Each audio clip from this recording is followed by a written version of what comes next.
Good day, fellow champions of inclusion. I am AA Ron, and this is the Inclusive Dad Podcast, where we explore inclusion and make it practical. Before we dive in, don't forget to subscribe, rate, or review the show on your favorite platform. We truly appreciate your feedback and would be honored if you shared the podcast with friends and family who might benefit.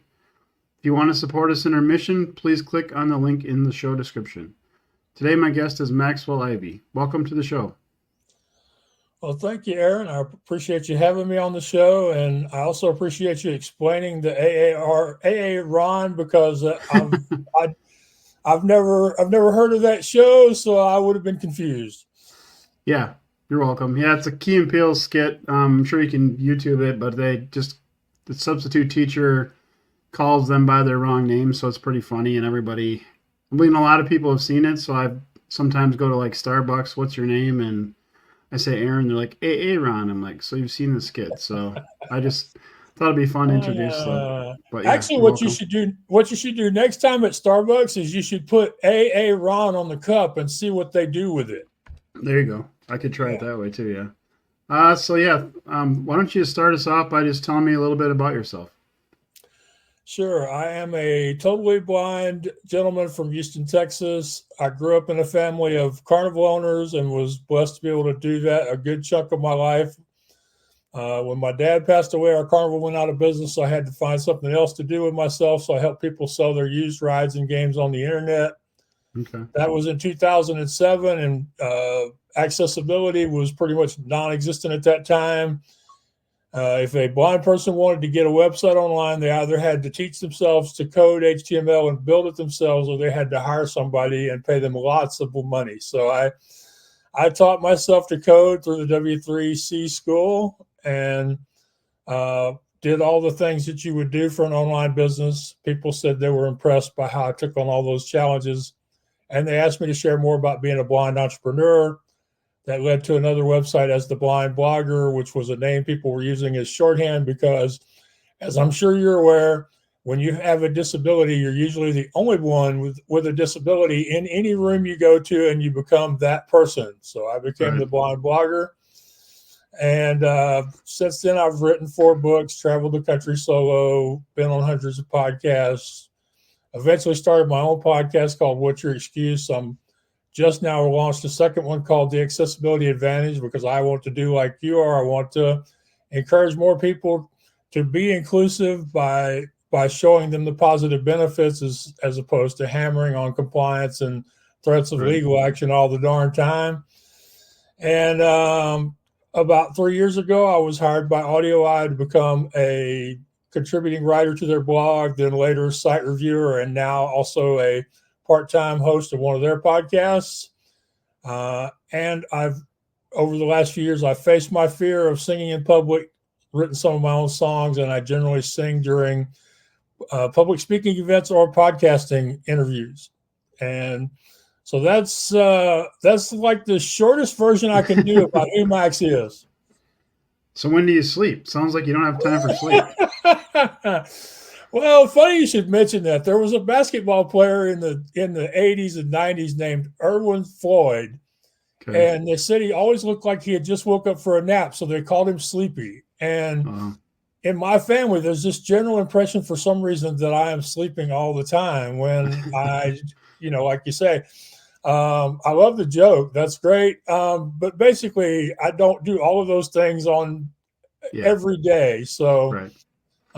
And lately, it's gotten a lot easier because now I'm focused strictly on accessibility. So everything I do has to have something to do with accessibility, or I'm just not doing it. Right. Yeah, that makes sense. So were you born blind, or did you lose your vision after birth sometime? Yeah, I have retinitis pigmentosa, or RP. So I lost it gradually, very slowly at first. And then when I entered junior high school, I had a big drop off in vision down to legal blindness, where I had to start learning to navigate with a white cane and reading Braille and transitioning to using audio for my reading materials as well. And that began the process of having to find different sorts of ways to manage classroom assignments. And one of the most challenging was math, because this was before all the nice computer stuff we have now. I actually took a course to learn how to use an abacus. So one time I knew how to use an abacus. I haven't done that in so long. I can't honestly say I know that anymore. Um, in high school for geometry, they would have somebody actually convert the small illustrations into the size of, say, 11 by 14 paper. Sure. And then I would use those because I had, with heavy glasses, I could still, it took a while, but I could still figure out what was there and try to use that to solve the problems we had to solve. But, there was a lot of paper. I like to tell people that there were some days where my homework assignment weighed 3 pounds and you could get a contact high from the magic marker fumes. Yeah. So yeah, my daughter actually is legally blind. She's we talked before we started recording. She has what did she have? She had cataracts in both eyes when she was little, and then they got them removed. We had them removed, and then at least one unsuccessful surgery to place replacement lenses in there. One time they ripped. It ripped when trying to put in there. So then after at least one, there might have been more than one try. We just stopped wanting to do that because the more times you open the eye up, then the more chance you can have problems later. So she's legally blind and just has glasses with lenses to do that part of it. And then so yeah, on paper she's legally blind, but she can see kind of and can see around and better than they think she should. So I'm slightly. I mean, well, yeah, I say that because it was probably like in elementary school, the vision teacher in a meeting is like, yeah, based on what her measurement or they test her at, she shouldn't be able to see me coming into a room, but she could see her coming and recognize who it was and stuff. So they were surprised that she was able to see as well as she could based on how they test her and stuff. So. Yeah, I have two thoughts about that. One is that happens to a lot of people with vision loss, that they get into trouble because the general assumption is they either have no vision or they have less vision than people think they do. So if you all of a sudden bust out and you're reading a magazine with your glasses and they think that you're a white cane user and that should not happen, you get some funny, mean looks some of the times, according to some of my other friends who have more vision than I do. Gotcha. And then the second thing, there's a new theory. Well, it's not really a new theory, but it's been recently applied to vision loss, which is the whole idea of neural elasticity, which basically means that the brain is capable of adapting.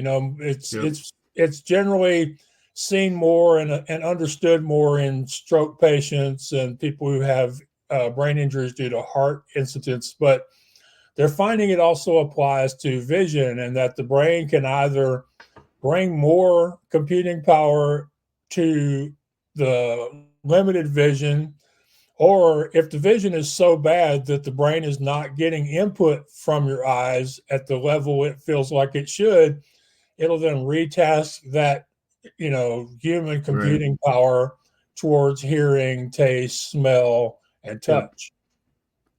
Yeah. I mean, that makes sense. I mean, I've heard similar things, so that makes sense to me. What is your definition of inclusion? Well, to me, especially if we're talking about digital accessibility and inclusion, it's, can I do the same things everybody else does with a website, an app, with social media content, with email newsletters? There's a famous line in one of Tom Sullivan's books where he says the 3 most powerful words in the English language are want to play. Because when he was growing up, there were not many kids that wanted to play with the blind kid, and there weren't a lot of toys being made for us back then either. So, whether we're talking about little kids' toys or big kids' toys, people with a disability, we want to play too. We want to be able to compete, to access. So to me, my definition of inclusion is do I have the same chance other people do, even if we have to do it a different way for me to get there? Okay. So I am really big on collaborating with other people to accomplish my inclusion. I don't feel like they should be totally responsible for it.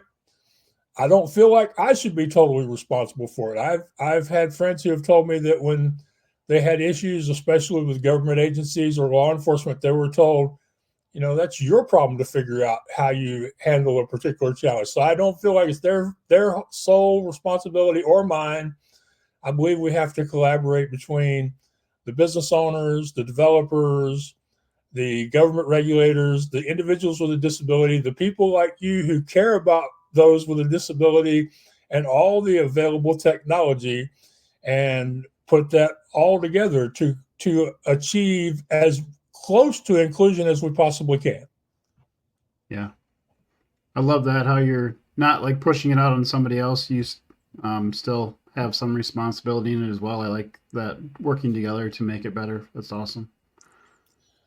Like from in your experience, like you probably don't have a number, but like how much of the stuff is accessible for you if you want to just go out and access it, like websites, apps? Is it like half of it where you can get at it, or not even? Not even. Oh, you're laughing. So it must be lower. You dreamer, you. That's a line from Red Skelton. I listen to a lot of old time radio. You dreamer, you. Depending on who you ask, 3 to 5% of the net is accessible. 3 to 5%? Yes, 3 to 5%. And here's some things to think about. We've had the Americans with Disabilities Act for 30 years. We've had people suing companies over disability for 30 years. Yep. We've had governments at the federal, state, and local levels adding new regulations. We've had court cases. We've had social media campaigns. We've had shame attempted. And here we are. We got 3 to 5% of the net that's accessible. And that number, it's hard just to stay at that number because, as everyone knows, the internet is constantly being added to on a not just a daily basis, but a minute by minute basis. There's new content. And so even just staying at those numbers is hard. And so that's part of what brought me to my thoughts on accessibility. It's also something my dad taught me growing up, which I think he was at odds with a lot of the people who teach disabled kids. His approach was Maxie. He called me Maxie because he's a senior, I'm a junior. Okay. And he would say, you're probably going to need a lot more help than you would like to have. So you can't never be afraid to ask for help. He said, get used to it. He said, and if it makes you feel better, most people enjoy helping others. It makes them feel good. So don't worry about asking if you actually need to. And I was told that growing up, whereas a lot of the education in the disability community is you have to be totally independent or 90% independent. You really need to do all this stuff yourself if at all possible. So I've got kind of a push-pull thing going on in my life. I have family telling me to ask for help, and I have my community telling me that I shouldn't. So that also affects the way I feel about accessibility and inclusion. And so that's why, to me, it isn't all on the other person. And that's why when I talk about accessibility, I talk about it from the point of communication and collaboration. And I'm also really big on, let's talk more about what's in it for the business owner, what's in it for the nonprofit or the government agency, because we don't do a good job at all. We'll tell them that there's lots of us out here and they really need to include us, but we don't really bring those points home in a way that I think I'm not just bragging on myself, that I think I really do a great job with this. And to me, there's three aspects. There's the raw numbers, which, depending on who you ask, it's somewhere around 1 billion to 1.3 billion globally. Mm-hmm. It's somewhere around 50, 60 million in the U.S. But the raw numbers don't tell it. It's the numbers of us times the loyalty of our community. because since there's so few people making the effort to be inclusive, we tend to support businesses, products, brands that are making the effort. Even if they're not perfect, we appreciate their effort. Yep. And in the disability community, we tend to see that effort as an added value. So quite often, we will pay more for a product if it's a quality product we need and it's being provided to us in a manner that's accessible. And we don't like doing it, but we will do it because so few others are doing it. We see that as an added value. Right. We will also stay with a company through the good times and the bad times if they continue to make something we need and do it in a way that we can use it. So, there you have the loyalty. And then you have the fact that we will advocate. So we will tell our friends, families, coworkers, social media communities. And there are many people with disabilities out there who have serious followings on social media that are being ignored even now by the major manufacturers and brands. And so we will tell those people. I like to say when you design to include people with disabilities, it's like hiring influencers you don't have to pay. Right. So when you take the raw numbers times the loyalty factor times the fact that we will advocate without being asked to advocate, there's really no way to know just exactly what the power of our community is. I recently heard a stat that said the disability community is worth $21 billion a year in the U.S. alone, and I thought, no, that's not even close, because that's just the purchasing power of the person with the disability. That's not the purchasing power of the people they influence. Right. Yeah, I love all that stuff for sure. What are some of the most common website mistakes that affect disabled visitors to a website? Right. And I told you before we started recording that to me, there are several things that should be included in accessibility that aren't. And there are some things a website owner can do that have nothing to do with learning the strict rules that will help them become more inclusive and avoid some of the usual mistakes. So let me cover a couple of those, and I'll get to some of the more common pitfalls, if that's okay. Sure. That's perfect. All right. So the first thing is when you build a website or an app, you need to focus on what is the number one reason why you want me or anybody else to visit you there. And you want to focus on that main thing. So if your main thing is selling shirts or hats, then I should be able to quickly get to your inventory, read descriptions, have the images described to me, understand sizing. I should be able to quickly understand whether or not you have what I want to buy, make a decision, put it in my cart, and go on through the purchasing process smoothly and quickly without any detours or roadblocks. Right. If you're a consultant, then I should be able to come to your site, find out if you're qualified to help me with my problem, schedule a call, and then go on to hiring you, you sending me invoice, paying you. So focusing on the most important reason why you have this website in the first place is a great way to avoid a lot of accessibility issues. The second thing is you want to go with a simplified website design. Too many times we have webmasters or gurus or YouTube experts or forum experts who tell us about all the latest stuff we need to have on our website that will help us convert traffic into leads, into clients, into sales. But a lot of those things can cause problems with accessibility for any one of the many disability groups that may visit your website. So the more simplified of a design, the fewer bells and whistles you have on your website, especially on your homepage, the better. And then the third thing is minimalism. When you navigate a website using a screen reader or screen magnification or even big, thick glasses, or you're using a mechanical switch device, or you're somebody who uses their voice to navigate websites, every extra item you have to go through to find the thing that you want to find takes time. And most of us are behind the eight ball, to use an old expression, when it comes to the amount of time we have to spend to compete with somebody who doesn't have a disability in getting through information and moving on to the next task in our day. So the fewer items on home page, secondary pages. So, ask yourself, am I focusing on the most important thing? Do I have stuff on here that doesn't need to be here? Are there items on this page that I don't really need in order for somebody to make their decision and move on to a purchase? So those are three things that, we don't talk about a lot is strict accessibility, but I think if you start there, you will avoid a lot of other problems. Then if we want to talk about strictly accessibility, the people using the adaptive technology I just mentioned, most of us don't have access to a mouse. So you want to start designing your website from a keyboard function first.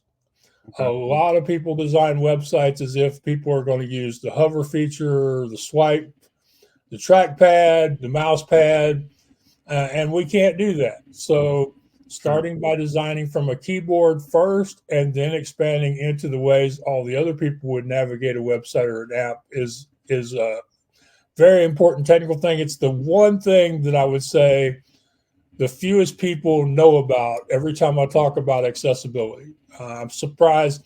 Most people know about alt text. They're doing it wrong, but they know about it. Very few people know about the mouse button thing, the mouse having designed for keyboards. So that, and then, so the keyboard first, and then alt text. Most people know about it. And most people will put at least some text in there, but I can't tell you how many websites I go to that the alt text is the name of the company. That's all it is. Or it's the name of the company and it tells me what the company does. And that's all it is. And what I would really prefer is that they spend the same amount of effort on describing the image that they spent on creating the image. Mm-hmm. I would love to know what the model looks like, or at least some general ideas like race, ethnicity, coloring, etc. I would like to know what the product looks like. Mm-hmm. If it's a logo, I would like to know what the logo is. So I would say that's one of the biggest mistakes people make with alt text. Most people know about it, but they do it wrong.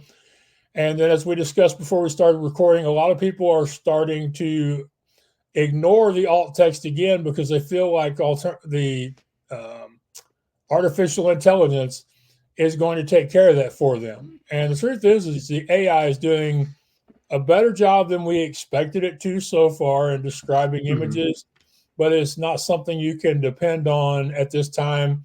And the AI may not understand the message that your brand is trying to create. It may be able to describe the image mostly, but when you describe the image, I'm sure that most of the artwork you created, that some of your brand goes into the description of the product. So I would not depend on AI yet. I'm not sure if I would depend on AI in the future as far as alt text goes, because I feel like everything I put on my website is a representation of me. And I feel like I would like to have control over the alt text that's being used. And I'm perfectly fine if people want to use some keywords in there for their business. Generally, the search engines will index the first 150 to 180 characters. So let's just agree, everybody, that at least half of that you'll use to tell me exactly what the heck the image is. Right. So that's the second one. And then the third one is really more for people who have some vision but don't have, that aren't totally blind like me, is when it comes to text. And this is one of the things where I feel like this is not just for the people with low vision, but it's also really helps a lot of people who have perfect vision. So with text, you want to make sure that you're using a clean, simple font, because when people using screen magnification expand your homepage or whatever, they may have to expand it up to 8, 10, 12, or even 14 times its normal size. And if you use fancy lettering, those letters are going to are going to blur over each other, and the person who depends on screen magnification won't be able to read those words. So I advise them to use a clean font and try to pick one where there's space between the letters, between the words, and between the lines. So that way, when people expand the text, it won't blur. Then also, when you're picking your colors for your text, you definitely want to go with something that's high contrast. We do not want to see pink on coral, please. White on black, yellow on black, or excuse me, black on white and black on yellow are good. I cringe every time I think about this because back in the day, my dad, for our carnival, all of our paper was purple lettering on pink background, which was great for our industry and our brand, but not so good if we had run across somebody who couldn't see it or had needed help seeing. So, but the other thing that besides colors for people who have limited vision, colors and the ability to change your color palette is really important for dyslexics. It's really hard to predict what color combinations will allow the highest comprehension among somebody with dyslexia. So the more colors you can offer somebody to choose for their foreground and their background is very helpful for people with dyslexia. And then, if possible, you want to give the user the opportunity to invert the colors.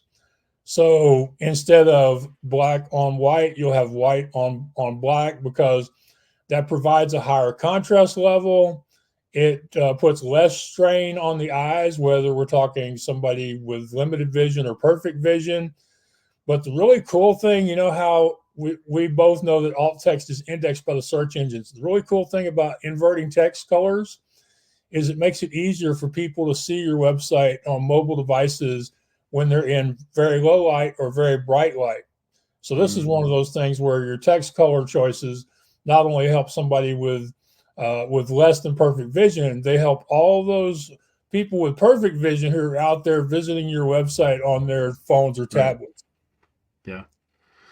Wow, that was a lot of great stuff. I'm working on trying to keep it down to 5 or 6 things, so I appreciate that. So yeah, before we started recording, I shared a little bit about I'm starting to use alt tags or alt text tags and stuff for the images. And when I was looking to try to find like how I'm supposed to do it, like everybody seemed to be saying like different things. Is there like one place that's a good spot to go to like get how you should be doing it? You know, that is a great question. And actually, when I share this with my mentor Alex later, he's going to be mad that I haven't created a resource for this myself.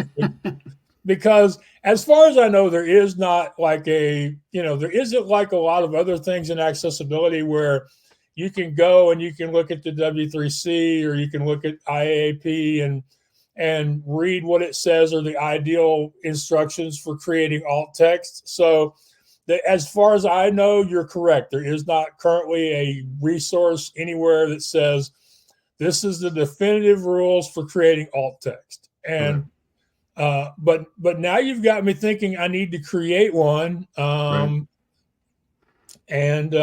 maybe I need to use that as a topic for a future article that I pitch to somebody. So I will definitely work on that. I would say that part of the problem is that when it comes to alt text, I'm just assuming this, but I think it's a fair assumption. Some of those people that are giving the advice are visually impaired, and some of those people giving the advice have no personal experience with vision loss. And that is probably why you see such a wide variety of instructions as to how to do it. Yeah, that would make sense to me for sure. Yeah, because to me, I tried, I Googled it and like you get different things, and I tried a couple AI things. All of those like come up with different descriptions. I'm like, I would like one place to like, here, you take your image and this is your process you use to come up with it. For me, that works. I like to follow like a process or some kind of maybe an outline at least. Just do this first. Should be the first thing. Describe it this way. Kind of a whatever. You know what I'm saying? Otherwise, it was just like everybody was doing it differently, and I'm like, I have no idea with this which one's the correct way or if this even works. So, All right, so I'm going to work on this for you, but I would say okay, just off the top of my head, I would say start with gender, okay, and then coloring, and then if you know it, nationality or ethnicity, and then if you know it because it's not always apparent from an image, disability. okay, Okay, I would say that way you've covered the description of the person first, okay, and then when it comes to the product, uh, in that case, you're just going to have to focus on what would help the other person uh, decide whether or not they want more information on the product attached to this image. yeah, that makes sense. And so that's going to be a little harder, but I would say once you get past the people in the images, then you want to focus on features of the product or of the item, because sometimes you're going to be talking about food or drinks or but basically, and that's another problem with alt text is, do we want the alt text to be strictly a description, or do we want to give the business owner the opportunity to use the alt text to make a compelling argument that will make me click other links to get other information and maybe make me more likely to spend my money? Yeah, So that's great. excuse me. What is one tip that you can share today to help our listeners be more inclusive? So just something simple people can start doing today to be more inclusive. Something they can start doing today that would make them more inclusive. I would say, and this is an important thing, most of our websites, the lifeblood of our website is our forms. Mm-hmm. Whether we're talking about an email sign up, a shopping cart checkout, a calendar booking, whatever, the forms make us or break us. So I'm not going to say that I'm not going to tell you that you would know whether or not your form is accessible. But what I'm hearing from other business owners is that they didn't even realize that their forms were causing problems for people without disabilities. So one thing I would say for you to do is visit your own website. Don't just assume that when you built it that it came out right. Right. Use your own forms. Go through your sign up process. I know you can't simulate doing it with a screen reader or magnification or any of the technology we use, but it's kind of like proofreading a manuscript. You wouldn't post an ebook to your website or send it off to Amazon without reading it through a few times and maybe even having somebody else read it through. So Yeah. Mm-hmm. Visit your own website. Take some time navigating around it. Ask yourself if there are things on it that don't need to be there or that are confusing. And like I say, test out your forms. And there are a couple of free places they can go to get a simple check done on their website, which isn't a bad place to start either. Sure. They can go to Waves or they can go to AudioEye. Both of those will ask them to sign up to an email list, and you're going to get, messages from time to time, but that's pretty much the price we expect to pay anymore. So, Right. Yep. and they'll give you a basic understanding as far as what percentage or what level of your website is accessible at this time. And they may even make some suggestions of some basic things you can fix. And then, of course, they're going to steer you to purchasing a service, but they can be a couple of great free ways to see where you're at now. And then, of course, there's nonprofits out there. There's social media communities out there. There are people who don't want a career or a job, but they enjoy helping other people. And, Mm-hmm. if you hang out in groups focused on website accessibility, or even just focused on building usability in websites, you'll eventually run into some of these people. Of course, I am an accessibility consultant myself. I feel like I've been educating people on accessibility for over 15 years, going back to when I built my first website. And I feel like I have a good, non-threatening, positive approach that focuses on collaboration and a combination of done for you, done with you, and do it yourself. So those are some things, but mainly just use your own website, use your own app. Yeah, I love that. Are you ready for the last question? Mm-hmm. So I'm holding up a can of Spam lunch meat. Do you like Spam? Yes or no? Yes, I like it, but we're not allowed to have it in this house anymore because my brother has arrhythmia. Okay. Yeah, I live in Austin, Minnesota, where they make Spam and where the Spam Museum's located. So if you want to brave the cold north weather, that's where you have to go to visit the Spam Museum. Okay, cool. So I've been asking everybody, all my guests that, and it's kind of interesting. It's usually a strong yes or no. There's usually not a middle ground. Okay. My family, my dad's side of the family is originally from upstate South Carolina. Okay. Spam has, been a big part of my family up until recently. And, we have a health situation where even the low salt Spam has still got too much sodium in it for us to have it in our house. Sure. Let's see, Spam kind of replaced Fatback. So to me, I'm a real big fan of Spam because I can tolerate Spam. I enjoy Spam. I like it on a sandwich. I'll even eat it out of the can, slice it up without cooking it, which a lot of people can't do. Right. I just wish they would work on opening those cans, man, because as a blind person, it ain't easy. Oh, I'm sure. Yeah. I didn't even think about that. Where's the best place for everybody to connect with you? Sure. They can go to theaccessibilityadvantage.com. They can send an email to theaccessibilityadvantage@gmail.com, and they can look for Maxwell Ivey on all the major social media platforms. That's great. Thank you so much for being on the show today. Well, thank you, Aaron, so much for having me on the show. I mean, without the opportunity to have these conversations over podcasting, a lot of my life would have been spent in anonymity because people wouldn't have had no way of finding out who the heck Max Ivey is. So thank you. Yeah. To all of you listening, thank you for joining us on this episode of the Inclusive Dad Podcast. If you enjoyed today's conversation, please subscribe, rate, or review the show. Your feedback helps us connect with more champions of inclusion. Remember to share this podcast with friends and family who might benefit. If you want to support us in our mission, please click on the link in the show description. Together we can make the world more inclusive. Until next time, stay empowered and be a champion for inclusion.